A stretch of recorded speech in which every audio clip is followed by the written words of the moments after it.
जय हिंद विद्यार्थी मित्रांनो, वन विभाग भरती, वनरक्षक आणि वनसेवक या पदासाठी आपण अपडेट घेऊन आलेला विद्यार्थी मित्रांनो, आपल्याला माहिती आहे की शासन स्तरावर 12,000च्या वर पदांसाठी जवळपास हालचाली सुरू आहे.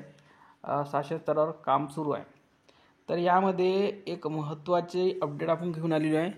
ते काही विद्यार्थ्यांसाठी आनंद देणारे राहणार आहे आणि काही विद्यार्थ्यांसाठी ही दुःखाची सुद्धा बातमी असू शकते, कारण की इतके मोठे पद आहे आणि यासाठी काही विद्यार्थी हे फॉर्मच भरू शकणार नाही आहे.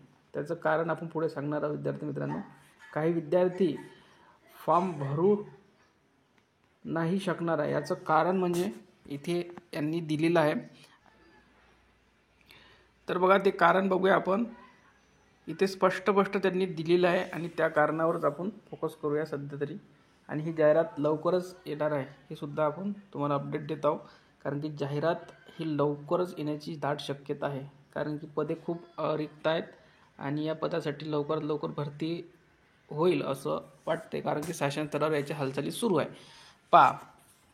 सदर पद गट ड मधील राहील व त्याची 7व्या वेतन आयोगात वेतन श्रेणी S1 नुसार 15,000 ते 47,600 अशी राहील. ठीक आहे. वेतन श्रेणी समजलं तुम्हाला. सदर पदाचे पदनाम काय राहणार आहे? वनसेवक. आता हे वनसेवक पद आहे, यासाठी वेतन श्रेणी सुद्धा त्यांनी दिलेली आहे आणि यासाठी आपल्याला शैक्षणिक पात्रता काय दिलेली आहे हे खूप महत्त्वाचं आहे.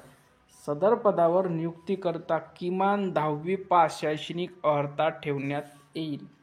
तसेच इथून पुढे महत्त्वाचं आहे, स्किप करू नका व्हिडिओ, कारण की खूप महत्त्वाचा व्हिडिओ आहे. शैक्षणिक पात्रतेवरच आपण इथे फॉर्म भरू शकणार नाही आहे. काही विद्यार्थी जवळपास 70 ते 85% विद्यार्थी फॉर्म भरू शकणार नाही आहे या अटीमुळे. काय म्हटलेलं आहे? तसेच उमेदवारांची कमाल शैक्षणिक अर्हता 12वी असावी. कमाल वयोमर्यादेपेक्षा जास्त शिक्षण घेतलेले नसल्याबाबत हमीपत्र उमेदवारांकडून लिहून घेण्यात यावे.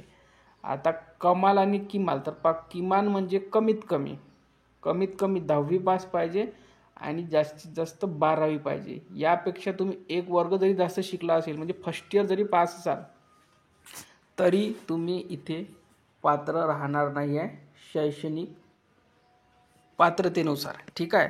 इथे कारण की हमीपत्रच तुमच्याकडून लिहून घेणार आहे. बघा, हमीपत्र उमेदवारांकडून लिहून घेण्यात यावे. कमाल वयोमर्यादा 12वी पास न ठेवलेस उच्च शिक्षित उमेदवारांकडून जास्तीत जास्त लाभ घेतला जाऊन कमी शैक्षणिक अर्हता असणाऱ्या उमेदवारांना संधी मिळणार नाही, असं त्यांनी कारण दिलेलं आहे.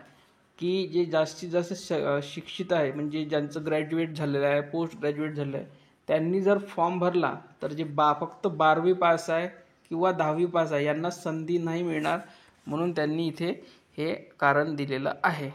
तर बघा विद्यार्थी मित्रांनो, यामध्ये जे विद्यार्थी फक्त 12वी पास किंवा 10वी पास जरी असेल तर त्यांनी तयारी करणे सुरू करून द्या. यामध्ये सर्वात महत्त्वाचं असते ते म्हणजे 5 किलोमीटर. वन विभागामध्ये लेखीपेक्षा महत्त्वाचं आहे ग्राउंड. जसं पोलीस भरतीमध्ये ग्राउंड खूप महत्त्वाचं आहे, तसंच वनरक्षक भरतीसाठी सुद्धा ग्राउंड खूप महत्त्वाचं आहे. तर ज्या विद्यार्थी फक्त 10वी पास आणि 12वी पास असेल त्यांच्यासाठी सुवर्ण संधी आहे. जे विद्यार्थी ग्रॅज्युएट आहेत त्यांच्यासाठी तर निराशाच इथे दिसते आहे. तर यामध्ये काही अपडेट आणखी येते काय शैक्षणिक पात्रतेमध्ये ते आपण पुढील व्हिडिओमध्ये घेऊन येऊ. धन्यवाद.